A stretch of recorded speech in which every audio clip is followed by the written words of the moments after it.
Young tennis sensation Mirra Andreeva suffered a dramatic emotional collapse during her French Open match against world number 361, Lois Boisson. What began as a promising performance turned into a nightmare for the 17-year-old Russian, as she allowed her temper to get the better of her, leading to a moment of shocking frustration that left the crowd stunned. Andreeva, who had taken a 3-0 lead in the second set after losing the first in a tight tiebreak, appeared increasingly frustrated as Boisson turned the momentum in her favor. After dropping 3 consecutive games and falling behind 30-0 in the 7th game, Andreeva could no longer contain her emotions. In a moment of anger, she marched forward and slammed a ball into the crowd with her racket. The act triggered a wave of disapproval from the spectators, who had been enthusiastically supporting Boisson's underdog triumph.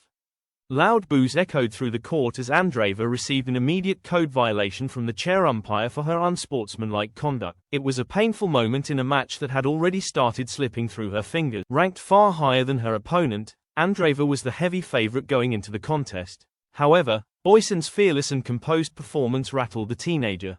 Despite her early lead in the second set, Andreeva was unable to maintain her rhythm or mindset, unraveling both mentally and tactically. The emotional outburst was not only costly in terms of penalties but also reflected a complete loss of control. From that point on, Boisson maintained her composure and ultimately sealed a memorable upset victory. The match will be remembered not just for the surprise result but for Andreeva's visible emotional breakdown on one of tennis' biggest stages.